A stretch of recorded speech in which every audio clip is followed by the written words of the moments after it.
రీసెంట్గా ఇప్పుడు big boss buzz ఇంకా అంతా అయిపోయింది అయిపోయింది, నెక్స్ట్ వీక్ అయిపోతుందండి. దుమ్ము దులిపింది అది, బజ్ కూడా దుమ్ము దులిపింది రేటింగ్స్. సో మీరు బిగ్ బాస్లో ఉన్న ఆ పరిస్థితులకి ఇప్పుడు ప్రజెంట్ ఈ 9th సీజన్కి ఏంటి మీరు గమనించిన తేడా ఏంటి? సీజన్ ఎందుకు సక్సెస్ అవుతారంటే కేవలం కంటెస్టెంట్లు బట్టి డిపెండ్ అయి ఉంటుంది సార్.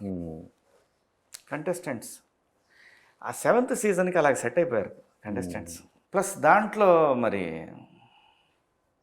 నాకు చాలా హెల్ప్ అయింది అది బిగ్ బాస్. కానీ బిగ్ బాస్ శివాజీ క్యారెక్టర్ గురించి చాలా ఎక్కువ మందికి తెలిసింది దాని ద్వారానే.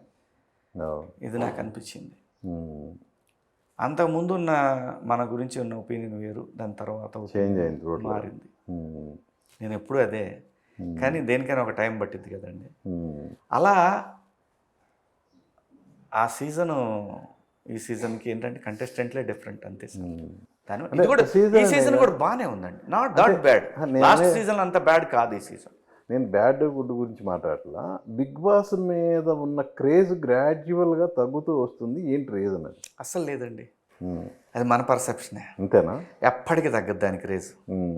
బిగ్ బాస్ క్రేజ్ ఎప్పటికీ తగ్గదు. అది ఒక మేనియా, అంతే సార్. అది గొప్ప షో నీ ప్లానెట్ మీద. అవన్నీ ఒక ఎత్తు అయితే, బిగ్ బాస్ నుంచి బయటకు వచ్చిన వాళ్ళను ఇంటర్వ్యూ చేసావు కదా, బజ్. సో ఎలా అసలు వాళ్ళతో ఇంటరాక్షన్ మీరు చూస్తున్నారు, ఇంక నేనేం చెప్పేది, మీరు చూసేదే నేను చేసింది. నేనేంటంటే దీంట్లో నాకును మిగతా వాళ్ళకి డిఫరెన్స్ నాకేమనిపించిందంటే, నేను అన్ని ఎమోషన్స్ చూపిస్తాను సార్ దాంట్లో, క్వశ్చన్స్లో కానీ దేంట్లో అయినా సరే. నేను చూసిన కంటెంట్లో నుంచి నేను అడిగే క్వశ్చన్స్ కానీ నేను చేసే ఫన్ కానివ్వండి, అది బాగా రీచ్ అయింది. అది నేను అనుకున్నాను. అంటే అనిపిస్తుంది పాపం ఇప్పుడు దాకా నలిగి వచ్చారు, మళ్ళీ ఇక్కడికి వచ్చినాక ఏంటంటే, బట్ ఇది లాస్ట్ స్పీడ్ బ్రేకర్. నేను ఎలా డీల్ చేస్తావు, ఎలాంటిది కూడా తగులుతుంది బయటికి వెళ్ళాక, దీన్ని ఎలా డీల్ చేస్తావు, ఇది మంచి ఎక్స్పీరియన్స్. అది కూడా వాస్తవంగా.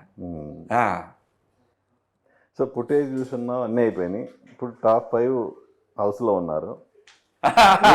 Winner as per your knowledge, నీ అబ్జర్వేషన్ ప్రకారం?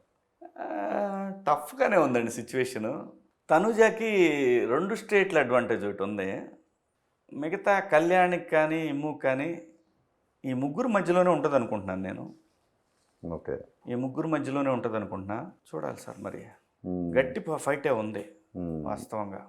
ఓకే, పవన్ ఎక్కడో పక్క తప్పాడు, లేకపోతే వాడు చాలా గట్టి ఫైట్ ఇచ్చేవాడు వాస్తవంగా. ఇప్పుడున్న పవన్ అయితే ఫిజికల్ ఫైట్స్లో అసలు ఫిజికల్ ఫైటే కదండి, కామెడీ కానీ వాడి టైమింగ్ కానీ, వాడు అక్కడెక్కడో ఆగిపోయాడు ఆ మధ్యలో.